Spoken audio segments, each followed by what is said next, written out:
Hola, ¿qué tal? Bienvenidos a la clase de farmacología en enfermería. Mi nombre es Fernando Saltalegio y hoy vamos a arrancar con la segunda clase que habla de farmacología general y de los distintos procesos que se dan a cabo generalmente en la farmacología, por los cuales los medicamentos logran cometer su objetivo, que es su acción determinada. Anteriormente ya hemos conceptualizado lo que es fármaco, lo que es droga y lo que es medicamento. En este video lo que vamos a tratar de conceptualizar son las distintas etapas de la farmacología en cuanto al funcionamiento de los fármacos. Para eso vamos a dividirla en dos grandes ramas, la farmacodinámica y la farmacocinética, en donde, como su nombre lo indica, la farmacocinética lo que va a hacer es estudiar todo el movimiento de esos medicamentos, y la farmacodinámica es como el funcionamiento de esos medicamentos dentro del organismo. Por una cuestión práctica, vamos a comenzar con la farmacocinética, que, como lo dije recién, tiene que ver con el movimiento de los medicamentos dentro del cuerpo. En la farmacocinética lo que podemos estudiar es qué es lo que el organismo hace con los medicamentos para que el medicamento llegue a su lugar de acción y allí pueda cumplir con su objetivo. Entonces, para eso vamos a definirla. ¿Qué es la farmacocinética? Es el conjunto de procesos que determinan qué cantidad de droga administrada llegará a su sitio de acción, lo cual se denomina biofase. Acá lo que tenemos que entender es que a través de distintos mecanismos y de distintos procesos, cualquier droga, sea administrada por la vía que sea, va a cumplir con determinadas funciones, con determinados propósitos, con determinadas funciones, sí. Con determinados pasos, más que nada. Esos pasos que se van a llevar adelante son la absorción, la distribución, la metabolización y la eliminación. ¿Qué quiere decir esto? Que esto lo que estudia es todo el movimiento que lleva adelante los fármacos para que los fármacos lleguen a su lugar de acción, para que los fármacos puedan penetrar en ese tejido, para que los fármacos puedan penetrar en ese órgano y para que allí desencadenen su magia, por decirlo de alguna forma, para que allí cumplan con su objetivo terapéutico, cumplan con su objetivo diagnóstico, para que el medicamento así cumpla con la función que vino a cumplir a la hora de ser administrado. Esta biofase va a tener una concentración que depende mucho de estos distintos mecanismos. Por ejemplo, no es lo mismo administrar un medicamento bioral que administrarlo por vía endovenosa. No es lo mismo administrar un medicamento que se disuelve fácilmente que administrar un medicamento que le cuesta mucho al organismo disminuir. No es lo mismo administrar un medicamento que atraviesa fácilmente las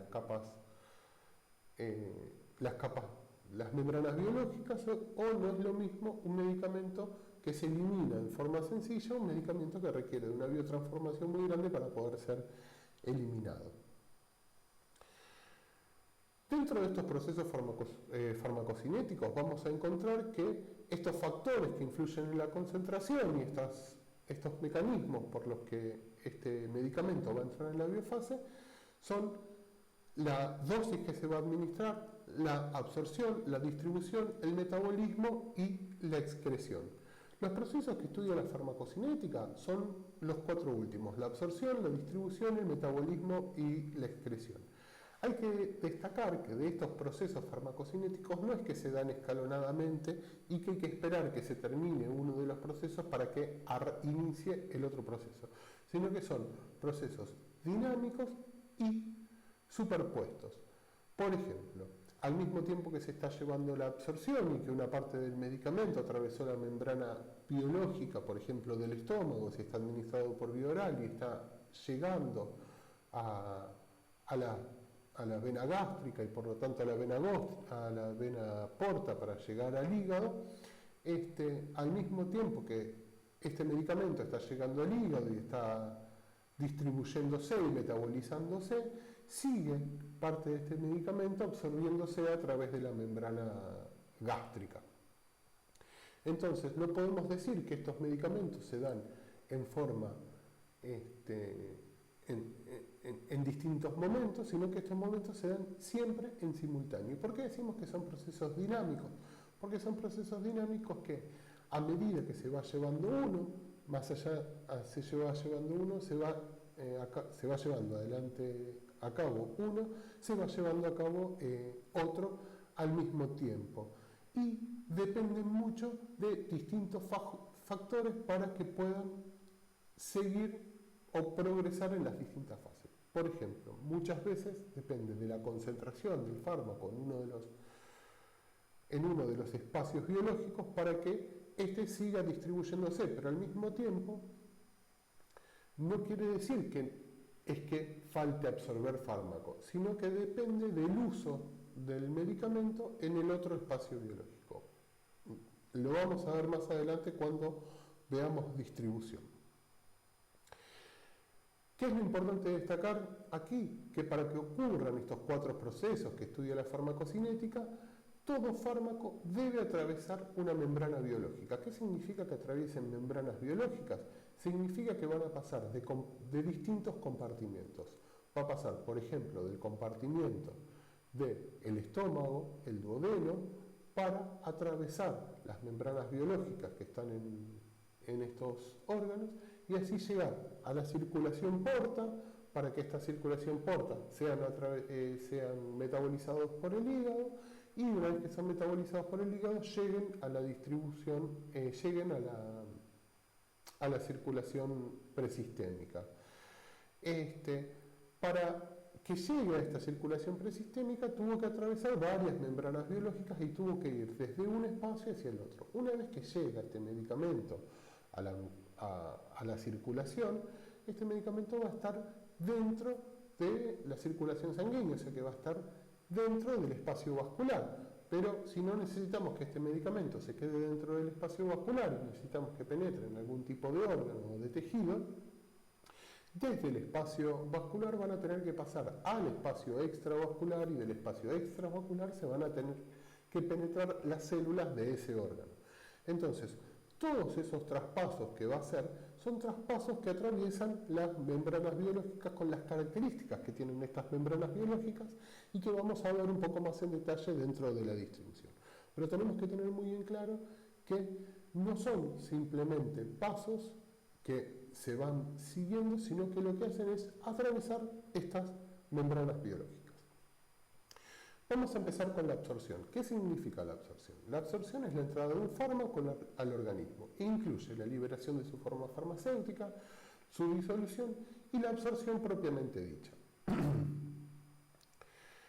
Se dice que una molécula ha sido absorbida cuando pasó desde un compartimiento en comunicación con el exterior con la circulación presistémica. ¿Por qué con la circulación presistémica? Porque la circulación presistémica quiere decir que ha llegado a la vena cava. Si llegó a la vena cava quiere decir que ha atravesado gran parte, por lo menos en la administración por vía oral, que ha atravesado gran parte del hígado. ¿Por qué a la circulación presistémica? Porque es raro que algún medicamento llegue directamente a la circulación sistémica, porque la circulación sistémica ya sabemos que es después de que haya atravesado las venas pulmonares. Entonces, salvo en algunas excepciones de algunos catéteres muy especiales de la vía endovenosa, siempre los fármacos se terminan absorbiendo terminan su absorción en la circulación presistémica y prácticamente, salvo algunos casos muy particulares que tienen algo de metabolismo en pulmón, la absorción culmina en la circulación presistémica. ¿Qué significa esto de la liberación de la forma farmacéutica? Nosotros muchos fármacos los tenemos en distintas presentaciones farmacéuticas, por ejemplo, pueden estar en comprimidos, pueden estar en jarabes, pueden estar en ampollas, pueden estar en ungüentos, pueden estar en cremas, pueden estar en parches. Entonces lo que se necesita es que esa forma farmacéutica llegue al organismo y pueda ser liberada de todos esos excipientes que tiene alrededor del fármaco para que pueda ser absorbida. Antes de que pueda ser absorbida necesitamos que esté diluida. Estos procesos de dilución no siempre son tan simples, porque si administramos una ampolla por vía endovenosa, esa ampolla prácticamente ya está diluida dentro del torrente sanguíneo, pero no es lo mismo administrar un supositorio por vía rectal que administrar una ampolla por vía endovenosa. Ese supositorio por vía rectal primero va a tener que disolverse para que esa disolución haga que el fármaco quede libre, y ese fármaco, una vez que está libre, pueda ser captado por estas membranas, por estas células, por estos receptores biológicos, para que ingresen al organismo y lleguen a esta circulación sistémica. Esto que se termina haciendo es la absorción propiamente dicha, pero no podemos hablar de absorción sin hablar de todos estos procesos que hacen que la absorción se pueda llevar a cabo adelante. Entonces, para que la absorción llegue a esta circulación presistémica, vamos a depender de varias cuestiones. Vamos a depender de la velocidad de absorción y vamos a depender de la vía de administración. Desde el momento en que es administrado un fármaco hasta que éste llegue a la circulación sistémica y este medicamento logre hacer su efecto, tenemos lo que se llama el periodo de latencia. ¿Qué es este periodo de latencia? Esto mismo, el tiempo que dura este fármaco en empezar a hacer efecto o en empezar a tener algún tipo de efecto terapéutico. Para que entendamos bien cuáles son estos principios de absorción y por qué este periodo de latencia está directamente vinculado a la vía de administración, tenemos que entender que la única vía de administración que llega directamente hacia la circulación presistémica es la vía endovenosa. Entonces, la concentración máxima de este medicamento en la circulación sistémica se alcanza prácticamente inmediatamente, cuando con cualquier otra vía de administración, por más rápida que sea, como la vía sublingual, que es una vía muy rápida de absorción, siempre tenemos un periodo de latencia, aunque sea ínfimo, pero lo tenemos. Con la única vía de administración que no tenemos este periodo de latencia es con la vía endovenosa. Quédense tranquilos que en la próxima clase vamos a hablar de vías de administración, porque siempre es mi duda si arrancar con vías de administración o con los principios generales de la farmacología, pero me parece que encarar la materia más allá de lo que ya hemos visto, encararlo desde estos temas, hace que sean más claras después de entender las vías de administración, y que las vías de administración es donde realmente tenemos una injerencia muy grande nosotros como enfermeros a la hora de planificar nuestros cuidados. ¿Cuáles son estos factores que condicionan la absorción? Bueno, tenemos la velocidad de disolución, ya lo mencioné recién, pero no es lo mismo administrar un comprimido recubierto que administrar un jarabe. El jarabe prácticamente ya está diluido cuando el comprimido recubierto no. Muchas veces este comprimido recubierto lo que busca es que esta cobertura que tiene el comprimido haga que no llegue el principio activo a disolverse dentro del estómago, y sí se pueda disolver dentro del duodeno. Entonces eso lo que va a hacer es que la velocidad de absorción sea mucho más lenta, pero es necesario porque si ese medicamento se llega al estómago en un pH extremadamente ácido como es el que tiene, pierde efectividad ese medicamento y probablemente ni siquiera llegue a ser absorbido. Entonces muchas veces esta velocidad de disolución, si bien nos va a dar modificaciones en el planteo terapéutico, también son necesarias por las características y la naturaleza del medicamento. Otra de las cuestiones que modifican la condición de absorción es el pH del medio. Los fármacos de características ácidas se absorben en medios ácidos, y los fármacos de características básicas o alcalinas se absorben en medios alcalinos. ¿Cuál es el medio ácido por excelencia de nuestro sistema digestivo? Es el estómago. Entonces hay medicamentos que por sus características ácidas, como la aspirina, que es el ácido acetilsalicílico, se va a absorber directamente en el estómago y su absorción se va a dar porque tenemos un medio extremadamente ácido, como es el del estómago, pero hay otros medicamentos, como por ejemplo la morfina, que tienen una característica básica o alcalina y su lugar de absorción va a ser el duodeno. Entonces va a atravesar el estómago. Una vez que atraviese el estómago, ahí recién va a poder absorberse porque con su característica alcalina va a ser imposible absorberse en el estómago. Otra de las características que tenemos que tener en cuenta en el momento de pensar en la absorción es la liposolubilidad. ¿Qué es la liposolubilidad? Es la capacidad del medicamento o de cualquier sustancia de disolverse en grasas. ¿Qué pasa? Estas membranas biológicas que tenemos que atravesar son membranas que están construidas a través de membranas lipídicas, de membranas de grasas.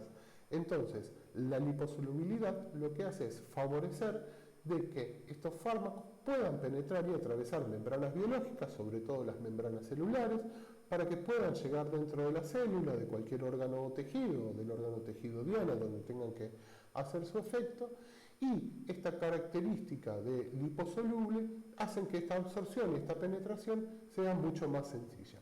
Por otro lado, esta liposolubilidad va a hacer de que la distribución sea un poco más compleja, pero nos va a facilitar de alguna forma la absorción dentro de las... Nos va a facilitar la absorción, sobre todo el traspaso de las membranas biológicas. Grado de vascularización. El grado de vascularización tiene que ver con que hay órganos y tejidos que están mucho más vascularizados que otros, y estos órganos y tejidos que están más vascularizados van a tener una distribución mayor del fármaco y van a hacer que se puedan absorber mucho mejor en ese órgano y tejido.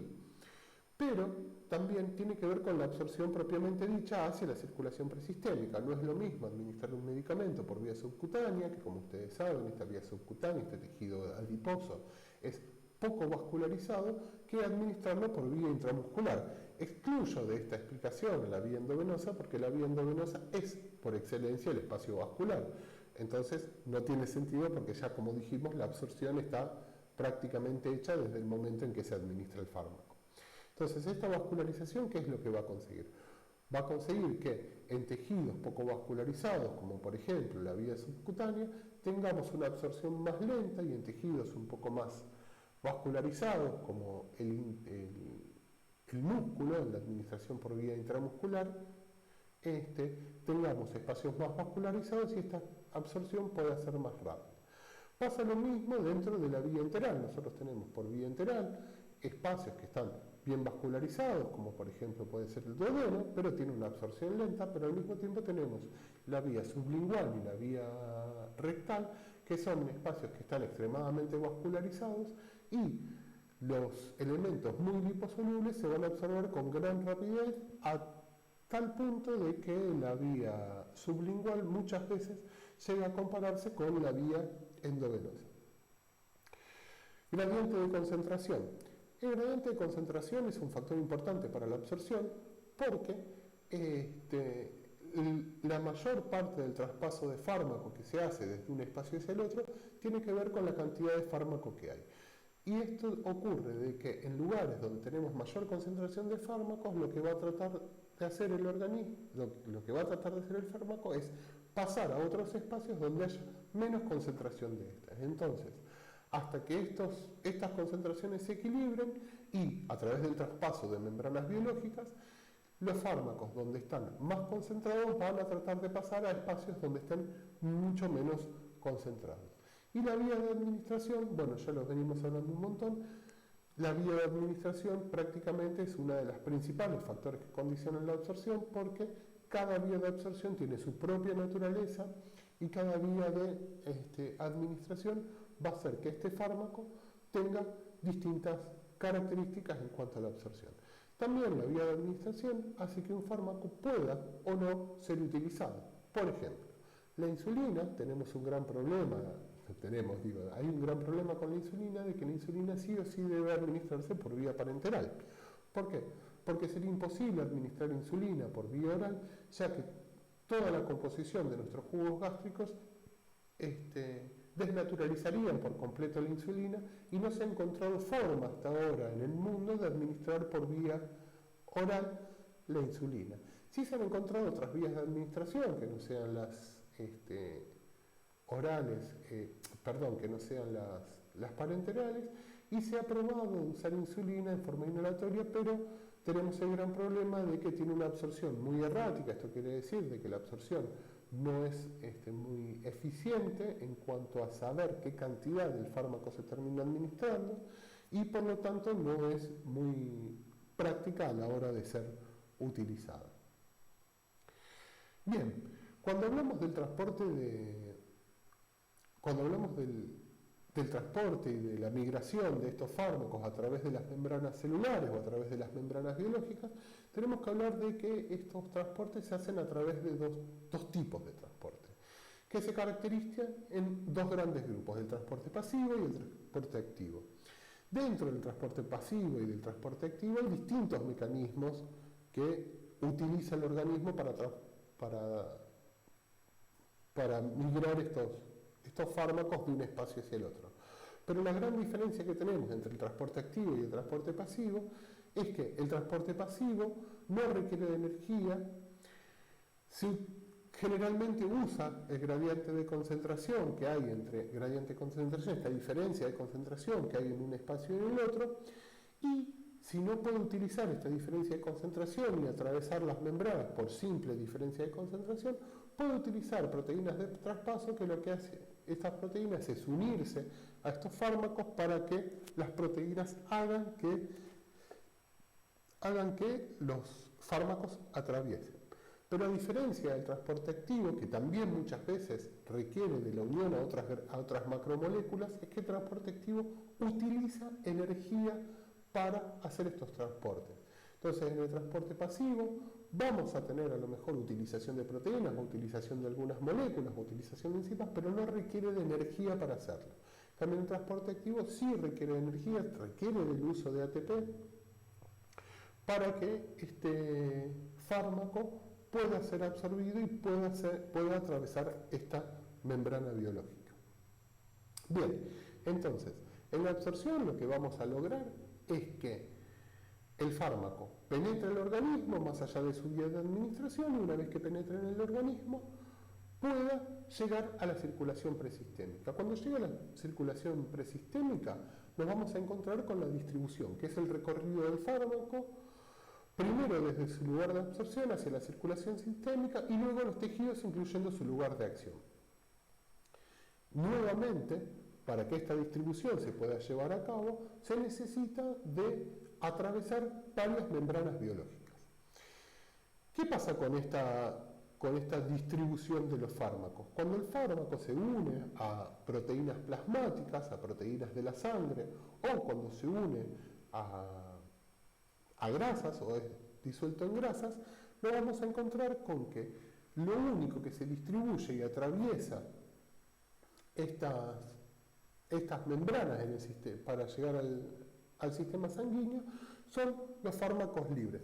Más allá de que este fármaco libre después utilice alguna proteína para penetrar en la célula, para que pueda unirse a esta proteína de transporte, sí o sí tiene que estar libre. No tiene que estar unida a las proteínas del plasma, no tiene que estar unida a las proteínas que están en la sangre o al tejido adiposo. Entonces, nos vamos a encontrar con que este fármaco libre, voy a buscar el puntero, con que este fármaco que está libre es el que va a atravesar el vaso sanguíneo y va a llegar al torrente sanguíneo, pero a medida que esto va ocurriendo, de que el fármaco libre pasa al sistema sanguíneo, nos vamos a encontrar con menor cantidad de este fármaco libre en el tejido. Por lo tanto, el fármaco unido a las proteínas va a hacer que se desuna de las proteínas, pasando a ser fármaco libre, y así puede atravesar el tejido. Pasa lo mismo en los dos sentidos, pasa lo mismo cuando necesitamos que el fármaco vaya desde el espacio de absorción hacia el sistema vascular, o que vaya tanto desde los tejidos hacia el sistema vascular como del sistema vascular hacia los tejidos. También pasa lo mismo cuando necesitamos que desde el sistema vascular llegue al sistema de eliminación, sea cual sea este, pero siempre tenemos que tener en cuenta de que esta unión a las proteínas del plasma va a hacer que tengamos menor cantidad de fármaco libre circulando y por lo tanto que este fármaco, cuando necesitamos que penetre determinados tejidos o determinados órganos, haya que hacer que se unan poco a las proteínas del plasma. Esto quiere decir que tenemos un equilibrio entre el fármaco libre y el fármaco unido a las proteínas plasmáticas. Mientras mayor es la unión del fármaco a las proteínas plasmáticas, menor es la difusión del torrente sanguíneo hacia los tejidos. Y lo mismo al revés, cuando menor es la unión a las proteínas plasmáticas, mayor es la difusión que tenemos hacia los torrentes sanguíneos. Los fármacos muy liposolubles se acumulan en el tejido graso y estos se desprenden a medida que la concentración del plasma disminuye. Es lo mismo que pasa con la unión a las proteínas plasmáticas y que lo explicaba antes. Cuanto mayor liposolubilidad tenga este fármaco, si bien va a hacer que sea muy fácil si bien esta liposolubilidad va a hacer que tenga mayor facilidad para atravesar las proteínas del plasma, va a hacer que tengamos menor cantidad de fármaco libre en los espacios de circulación. Pero son todos equilibrios dinámicos y por eso antes hablábamos de que la farmacocinética es un proceso dinámico, porque a medida que estos fármacos libres se van moviendo de un espacio hacia el otro, se van desprendiendo de estas uniones que van generando tanto las proteínas plasmáticas como a la disolución en los tejidos grasos y se va llevando a este equilibrio. Por supuesto que a medida que este fármaco se va a ir eliminando, vamos a tener una merma del fármaco libre y se van a desunir estas proteínas plasmáticas y vamos a tener el fármaco libre hasta que el fármaco se elimina por completo. Entonces, ¿de qué depende esta concentración dentro de cada órgano? Y va a depender mucho de la vascularización. Si nosotros el fármaco libre lo vamos a tener generalmente dentro de los espacios vasculares, que este fármaco llegue a estos órganos va a depender de la vascularización que tenga cada órgano. En órganos que están poco vascularizados o que tengan membranas que hagan que esta vascularización no tenga una permeabilidad muy grande, como el sistema nervioso central, que tiene la membrana hematoencefálica, o órganos como por ejemplo la próstata en el hombre, que hacen que estén poco vascularizados y por lo tanto la penetración de los fármacos a esos tejidos son muy dificultosos, entonces gran parte de esta distribución se va a ver afectado por la vascularización de los tejidos. Los órganos muy vascularizados alcanzan concentraciones elevadas y las zonas poco vascularizadas alcanzan concentraciones un poco más bajas. El ojo, por ejemplo, la parte interna del ojo, es una zona que está, si bien está muy vascularizada, tiene poca penetración en el tejido porque dentro del ojo propiamente dicho, no está vascularizado, solamente está vascularizado el globo ocular. Entonces, resumiendo, ¿de qué depende esta distribución? Y el grado de distribución depende de la liposolubilidad, de la ionización de este fármaco. ¿Por qué de la ionización? Porque el fármaco libre es el fármaco ionizado. Este fármaco libre quiere decir que no está ni unido a proteínas plasmáticas ni disuelto en grasas, porque para que se pueda disolver en grasas tiene que estar poco ionizado. De la unión a las proteínas del plasma y del flujo sanguíneo regional. Entonces, una vez que entendimos cómo funciona este proceso de absorción, este proceso de difusión, vamos a tener que ver cómo funciona el metabolismo. Hasta ahora lo único que hemos hecho es que el fármaco entra al organismo a través de una vía de administración.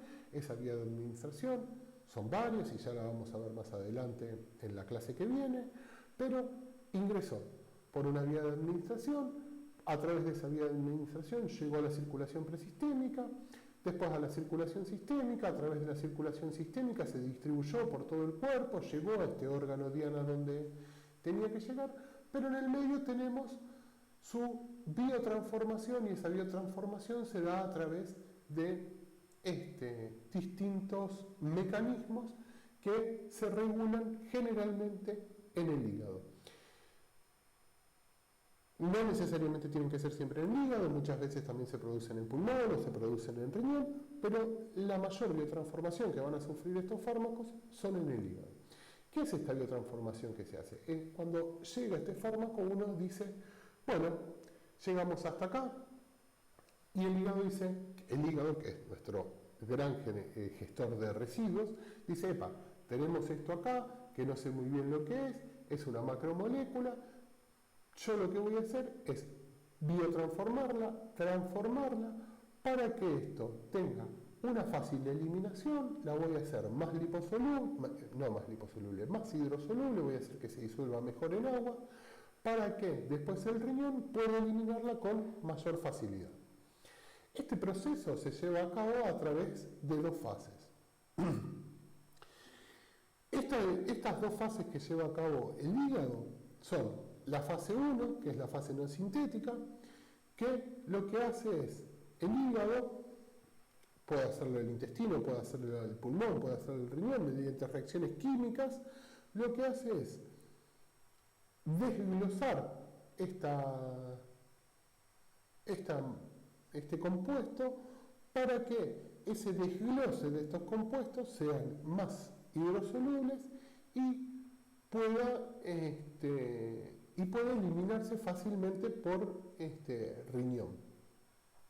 Pero si no logra hacer esto, o lo logra hacer parcialmente, logra dividirla, pero que no todas estas moléculas sean hidrosolubles, va a usar la fase 2, que es la fase sintética, que lo que hace es adherirle, conjugarle a estas partículas algo más, que lo que haga es que, o a través de esta conjugación que hace que se peguen estas macromoléculas, pueda darle esta característica de hidrosoluble, o que a través de esta conjugación las una al sistema biliar y las vuelque a través de la bilis en el intestino grueso, en el intestino delgado. ¿Qué pasa? Cuando esto a través de la bilis se entra en el intestino delgado, se da lo que se llama la recirculación entérica, porque este medicamento, aún con este acople, con esta conjugación que tiene, entra dentro del intestino delgado y puede volver a ser reabsorbida. Puede volver a ser reabsorbida o simplemente reabsorbida, porque si la administración no fue por vía oral, va a tener otra absorción.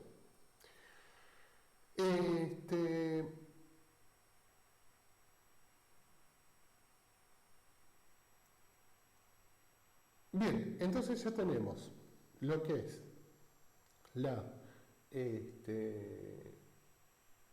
absorción, la distribución, la metabolización, y ahora pasamos a la excreción o la eliminación. Es el proceso por el cual un fármaco o un metabolito se eliminan del organismo sin que se modifique más su estructura química. ¿Y por qué sin que se modifique más su estructura química? Porque toda la modificación que se tuvo de esa estructura química, de ese fármaco que fuimos incorporando, se hace durante el proceso de metabolización. En el proceso de excreción no hay transformación química de estas estructuras. Esta eliminación se produce a través de dos grandes mecanismos, la eliminación renal y la eliminación hepática. ¿Qué pasa? Muchas veces esta metabolización que se da en la biotransformación hace que un fármaco se transforme y que en realidad lo que sirva para cumplir con el efecto terapéutico que se busca de ese fármaco es el metabolito. Un ejemplo de esto es el enalapril. El enalapril, tal como se lo conoce, no tiene ningún efecto sobre el organismo, pero sí lo tiene el enalaprilato, que es el metabolito que tiene el enalapril luego de atravesar el hígado. Por eso la forma endovenosa del enalapril se llama enalaprilato. ¿Sí? Si ustedes, cuando vayan a la práctica hospitalaria, buscan una ampolla de enalapril, van a ver que dice enalaprilato y no enalapril. ¿Por qué? Porque el enalaprilato no se puede administrar por vía oral porque sería degradado por los jugos gástricos, pero sí el enalapril, y una vez que pasa por el hígado y es metabolizado, vamos a tener como efecto el enalaprilato y el alaprilato termina siendo el compuesto que cumple el efecto hipotensor. Volviendo a la eliminación, nosotros lo que vamos a tener, una vez que están metabolizados, vamos a tener procesos de eliminación que hagan que este fármaco dejen el organismo. Como dije recién, esto puede ser a través de la eliminación renal o de la eliminación hepática. Nosotros no vamos a entrar a explicar cuáles son estos procesos de eliminación renal, porque son procesos que se dan en biología, pero tenemos principalmente tres tipos de formas de eliminación renal. Tenemos el filtrado glomerular, tenemos la secreción activa y tenemos la reabsorción tubular pasiva. La filtración glomerular es la ruta más común de eliminación renal y lo que hace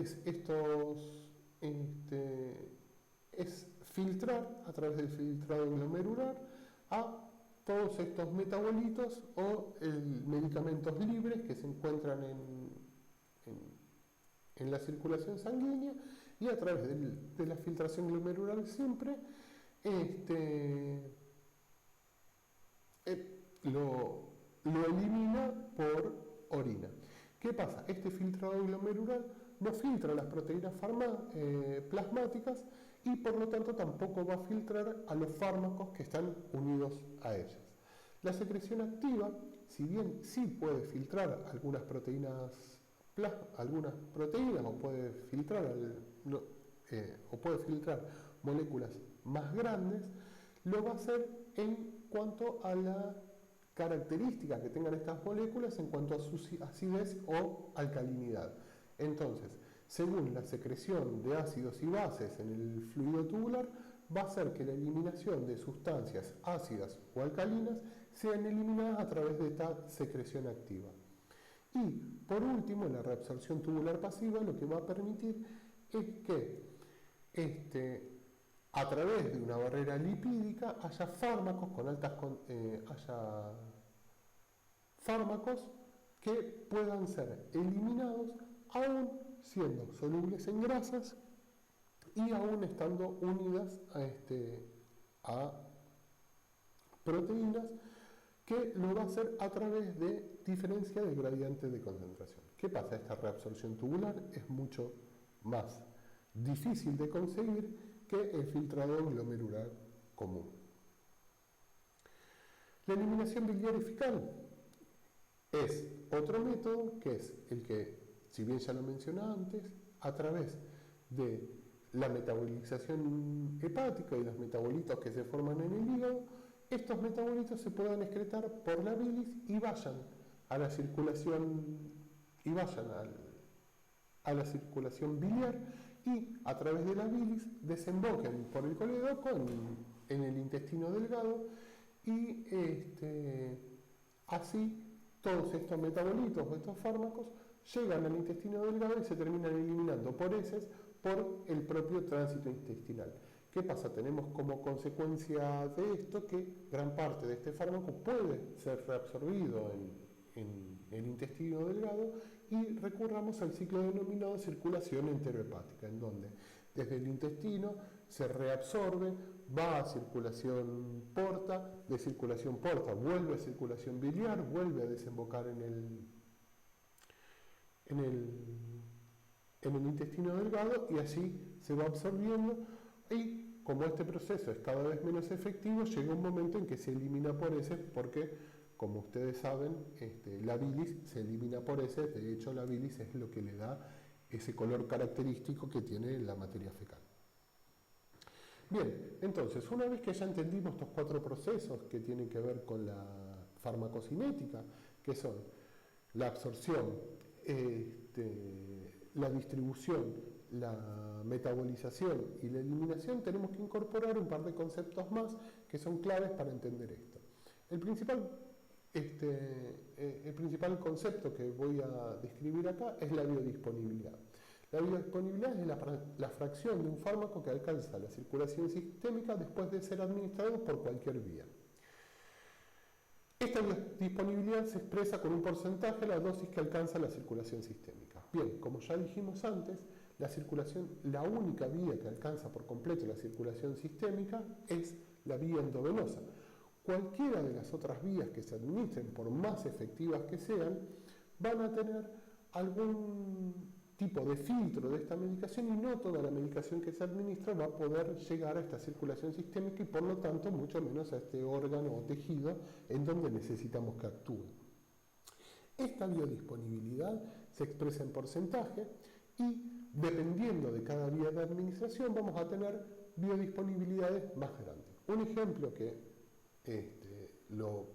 yo creo que lo van a ver bastante cuando vayan a la práctica, sobre todo hospitalaria, es el de la morfina, que van a ver que las morfinas cuando se administran por vía endovenosa son prácticamente un 30% menos de dosis que la que se administra por vía oral. ¿Por qué se administra menos dosis por vía endovenosa? Porque el 60% de la morfina administrada por vía oral queda eliminada en la circulación, queda eliminada antes de ser absorbida. No logra absorberse, por lo tanto, la morfina, en este caso, en la administración oral, tiene alrededor de un 30% de biodisponibilidad. ¿Sí? Otro concepto que hay que tener bastante claro y que es crucial, sobre todo para nosotros, que somos los encargados de administrar los medicamentos, nosotros como enfermeros, es el efecto del primer paso. ¿Qué es el efecto del primer paso? Es la inactivación que puede sufrir un medicamento antes de alcanzar la circulación sistémica. Recién daba el ejemplo de la morfina, y este efecto del primer paso, o efecto del primer paso hepático, se da en el hígado, que además de metabolizar un fármaco, tiene la capacidad de eliminarlo a través de la bilis. La biodisponibilidad de un fármaco administrado por vía oral depende de la fracción del fármaco absorbido y de la magnitud del efecto del primer paso. Acá, como pueden ver, este dibujo es un dibujo que tiene los órganos del sistema digestivo con un gráfico de la circulación porta. ¿Por qué dejo este gráfico? Porque para que podamos entender cómo es esta circulación porta y cómo se da este filtrado hepático, este filtro del primer paso hepático, y cómo es que la administración por vía oral de medicamentos tiene una gran influencia metabólica cuando pasa por el hígado. Toda la circulación portal, toda la circulación venosa que viene del sistema digestivo desemboca en la vena porta. Y esta vena porta es uno de los principales afluentes de sangre carboxigenada hacia el hígado. Si bien el hígado está nutrido por la arteria hepática, la mayor cantidad de sangre que recibe el hígado es sangre muy rica en nutrientes, pero muy pobre en oxígeno. Entonces, ya sea que si un fármaco se absorbe por vía oral, por ejemplo, cuando ingresa el fármaco por aquí, llega al estómago y se absorbe en la vía gástrica, lo van a absorber la vena gástrica y que luego desemboca en la vena porta. Si lo hace en el intestino delgado o en el intestino grueso, lo va a hacer a través de las venas mesentéricas o del mesenterio, que también desemboca en las venas porta. Entonces, todo lo que ingresa a través del sistema digestivo va a terminar confluyendo en la vena porta y por lo tanto siendo metabolizado por el hígado. Ahora, el hígado muchas veces hay muchos fármacos que los metaboliza por completo y hay fármacos que directamente los deja pasar y no son metabolizados. Pero es fundamental que entendamos que a través de esta circulación los medicamentos van a tener sí o sí modificación o van a tener sí o sí una influencia del hígado. Ahora, acá les dejo la pregunta abierta, como para que la veamos, es ¿qué pasa con los pacientes que tienen una insuficiencia hepática? ¿No se les puede administrar para nada medicación bioral o hay que modificar la dosis? ¿Qué es lo que ocurre con pacientes con insuficiencia renal, porque si no podemos metabolizar los medicamentos, van a poder ser eliminados. ¿Qué ocurre acá si tenemos alguna alteración en el tracto digestivo? Una gastrectomía total o parcial, si tenemos una pancreatectomía parcial, total va a ser muy difícil que veamos. ¿Qué pasa si tenemos una esplenectomía donde no tenemos vaso? ¿Qué pasa si tenemos alguna colonostomía? Bueno, les dejo esta pregunta abierta como para que piensen ustedes, investiguen un poco en casa y que podamos charlarlo en otra instancia. Entonces, los medicamentos que sufren un importante efecto en el primer paso necesitan dosis superiores cuando se utiliza la vía oral en comparación con otras vías en las cuales el medicamento no pasa por el hígado. A ver, ¿cuáles son las vías que no pasan por el hígado? Y las vías que no pasan por el hígado son las vías que no son enterales. Pero aún dentro de las vías enterales, vamos a tener vías que no atraviesan el hígado, por ejemplo, la sublingual. Y la rectal, aunque una fracción de la mucosa rectal, sí tiene conexión con el mesenterio y llega a la vena porta, pero una parte no. Entonces, la mayoría de las vías orales, la vía oral sí va a tener un efecto del primer paso hepático, sí va a tener una disminución de la biodisponibilidad de este fármaco por consecuencia de este primer paso hepático, pero otras vías de administración, por más que sean vías lentas de administración, como puede ser la subcutánea, no tienen esta biotransformación del primer paso hepático, por lo tanto van a tener una biodisponibilidad muy superior a la biodisponibilidad que tienen la mayoría de los medicamentos que se administran por boca. Hasta acá hemos llegado con la explicación de lo que es el proceso farmacocinético. Espero que no haya sido muy difícil la comprensión de lo que estamos hablando. De todas formas, esto lo vamos a seguir retrabajando. Pero, como yo dije antes, todo este proceso general de la farmacología general no es solo la farmacocinética, sino también tenemos la farmacodinámica. Con la farmacocinética nosotros lo que logramos entender es cómo este medicamento ingresó en el organismo, una vez que ingresó en el organismo, cómo hizo para que el organismo lo absorba, lo distribuya, lo metabolice y lo elimine. Pero en ningún momento hablamos de cómo hizo este medicamento para cumplir su objetivo, porque nosotros no tomamos medicamentos para que pase por nuestro cuerpo. Nosotros tomamos medicamentos para que cumpla con un objetivo específico y ese objetivo específico se va a llevar a cabo a través de los procesos farmacodinámicos. Como su nombre lo indica, es fármaco y dinamia. Dinamia tiene que ver con actividad y fármaco con medicamento. ¿Qué es la farmacodinamia? La farmacodinamia es la interacción de una droga con su biofase y los efectos que esta interacción desencadena. Esas funciones no son propias de los fármacos, sino que son propias de las células, tejidos u organismos sobre las que actúan. ¿Qué quiere decir esto? No es que el fármaco no influya sobre el efecto que se va a desencadenar. Quiere decir que quien va a desencadenar ese efecto van a ser estos tejidos, células u organismos sobre los que actúan. Que el fármaco va a hacer que ese tejido, que esa célula, se comporte de una determinada forma. Pero no es el fármaco el que se comporta de esa determinada forma. Se entiende la diferencia, sino que el fármaco va a hacer algo en esa determinada entidad biológica, en ese determinado tejido, en esa determinada célula, para que esa célula haga una determinada acción.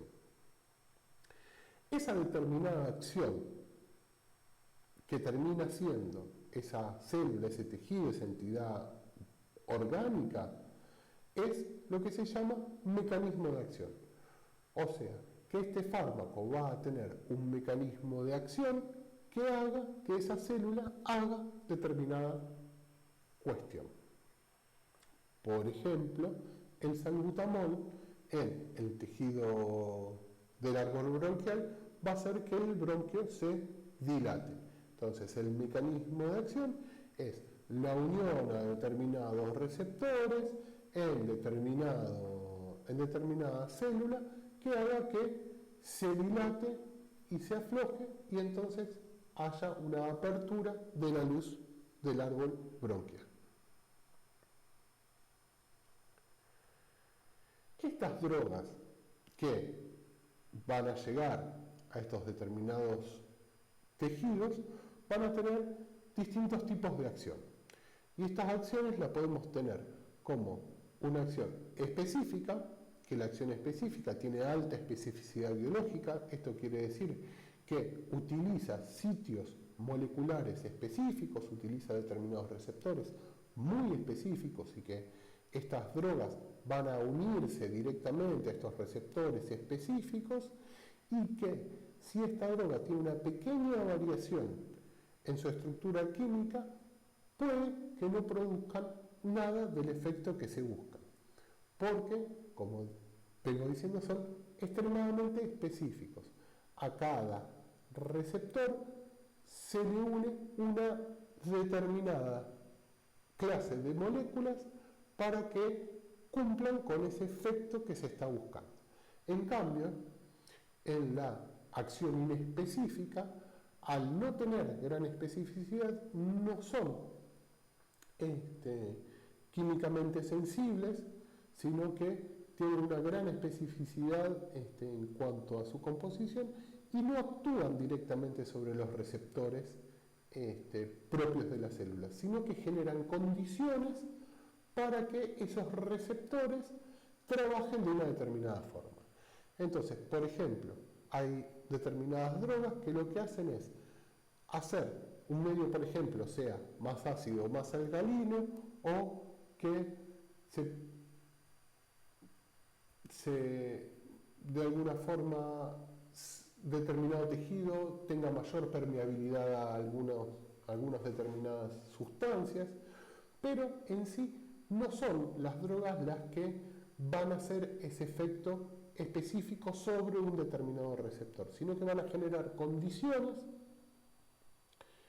para que otras moléculas cumplan su función, que esas moléculas pueden ser endógenas o no, para que esas moléculas cumplan sus funciones dentro de los receptores específicos. Ahora, ¿qué pasa?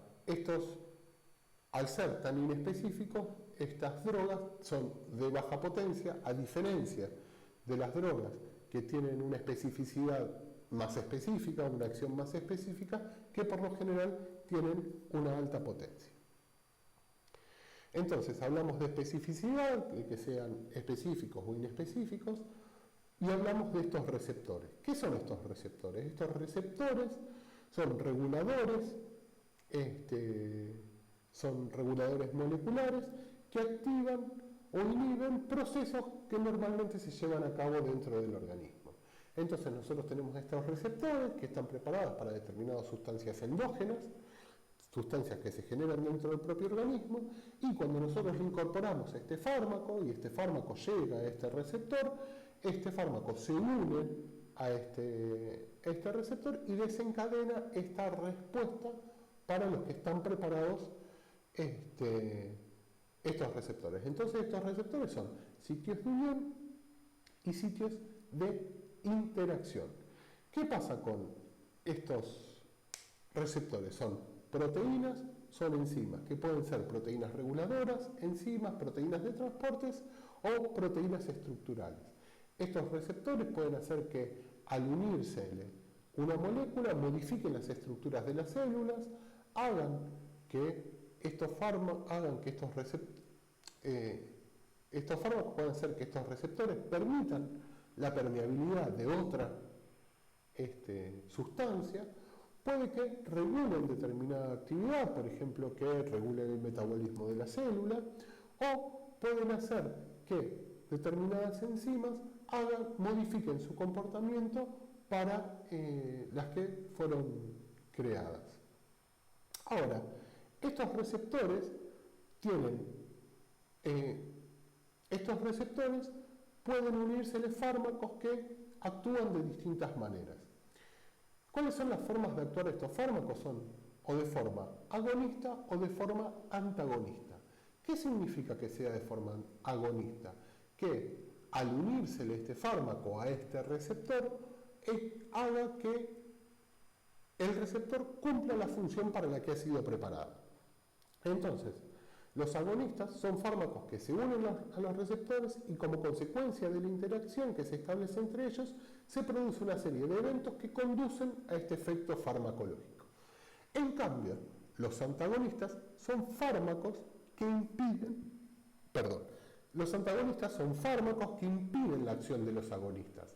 ¿Qué quiere decir? Que los antagonistas son moléculas que se meten en el receptor, ocupan ese espacio y hacen que las moléculas endógenas o no endógenas que iban a unirse a ese receptor y desencadenar ese efecto farmacológico no pueden hacerlo porque están estos antagonistas. Entonces, agonista hace el efecto farmacológico. Antagonistas impiden que cumpla el efecto ese receptor.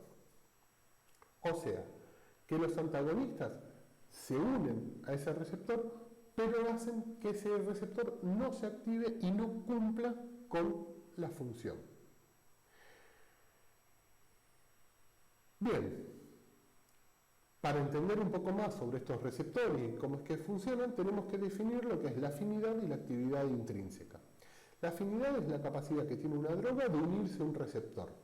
Y la actividad intrínseca es la capacidad de los fármacos para, una vez unidas al receptor, provocar cambios en la conformación que producen una cadena de eventos que conducen al efecto.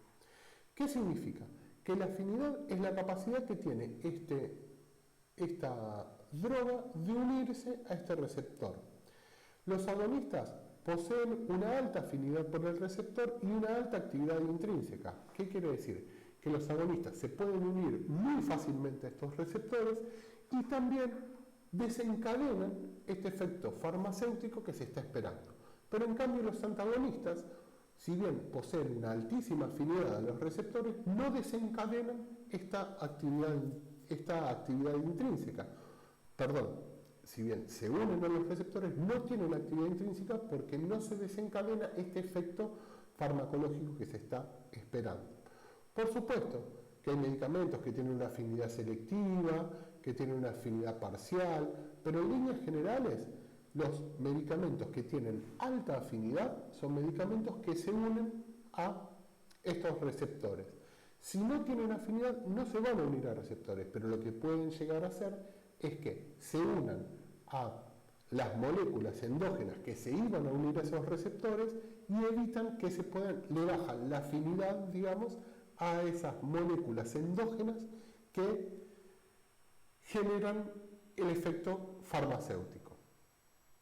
Entonces, tenemos distintos tipos de antagonistas. El antagonismo farmacéutico es agonista y el antagonismo farmacológico, el agonista y el antagonista interactúan en el mismo sitio. ¿Qué quiere decir esto? Que el agonista endógeno que se iba a unir a este receptor ya no se puede unir porque el antagonista le copó el rancho, básicamente. Entonces, al coparle el rancho, este agonista no puede unirse y por lo tanto no puede desencadenar este efecto que está biológicamente preparado para conducir este agonista. Ahora, esta competencia puede ser competitiva, una competitiva reversible, una competitiva irreversible o no competitiva. La competitiva reversible es según la concentración que haya uno del otro. ¿Qué quiere decir esto? Que si nosotros tenemos mayor concentración del agonista, el que va a copar el rancho, el que va a copar el receptor es el agonista, pero si tenemos mayor concentración del antagonista, quien va a copar ese rancho va a ser el antagonista. Entonces, compiten según la concentración de uno y del otro, quiénes son los que van a copar esos receptores. Básicamente se van a caer a tiros a ver quién copa el rancho.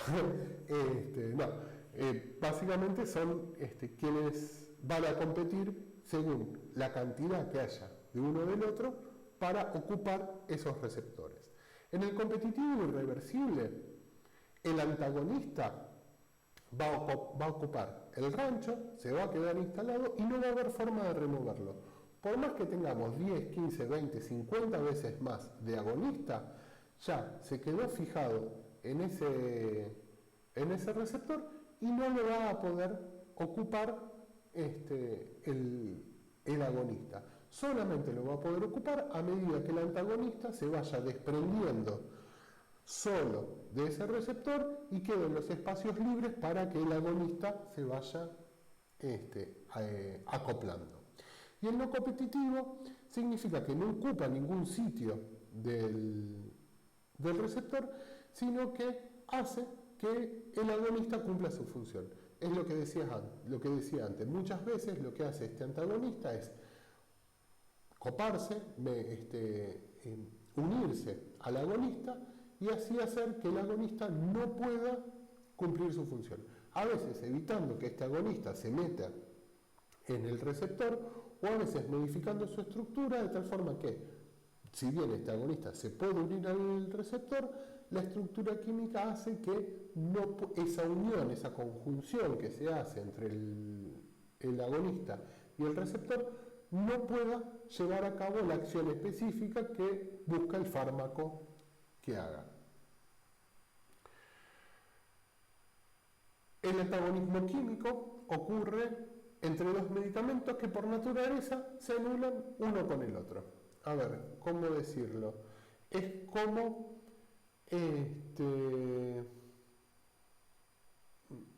es como si yo quiero subir una escalera que todo el tiempo está bajando. Por más que yo haga el esfuerzo de subir esa escalera, si la escalera va bajando, yo siempre me quedo en el mismo sitio. Entonces, hay un movimiento mío de subir la escalera que se neutraliza con el movimiento de la escalera de estar bajando. Parece un dibujito animado, ¿no? Pero lo que ocurre es que, se neutralizan, reaccionan entre el agonista y el antagonista de tal forma en que se anulan y ninguno de los dos hace efecto. En realidad el que termina haciendo efecto es el antagonista, porque termina logrando de que ese receptor no tenga el agonista que lo ocupe y desencadene la reacción. Y el antagonismo fisiológico es cuando hay distintos fármacos que producen acciones farmacológicas opuestas actuando sobre distintos tipos de receptores. Y acá de lo que vamos a hablar es del salbutamol. En una crisis asmática se liberan sustancias que interactúan con receptores específicos para que el músculo, con determinados receptores específicos, en el músculo liso bronquial, produciendo una broncoconstricción. Entonces, en esa crisis asmática vamos a tener determinadas sustancias que lo que le van a hacer es decirle al bronquio, contraete, que es una reacción. A ver, si bien es fisiológica y si bien es endógena, no es una reacción que se busque, es una crisis asmática, y nosotros lo que vamos a hacer es administrar salbutamol y a través de otro mecanismo de acción, dije salbutamol, también puede ser adrenalina, actuando sobre otro tipo de receptores, lo que se va a hacer es decirle al bronquio, no, dilatate. Entonces empieza de alguna forma a competir a ver a quién le hace más caso el bronquio. Si el bronquio le hace caso a esa reacción de exacerbación de la crisis asmática que le dice contraete, o a la reacción que produce el salbutamol en los otros receptores diciendo no, dilatate. Entonces, cuando tenemos este tipo de interacciones, hablamos de antagonismo fisiológico porque si bien tenemos dos tipos de agonistas que están haciendo dos efectos farmacológicos distintos, por más que uno sea endógeno y el otro sea exógeno, lo que estamos buscando es competir para que el que se busca farmacológicamente de alguna forma y entre muchas comillas le gane a ese metabolismo exógeno. Bueno, hasta acá hemos llegado con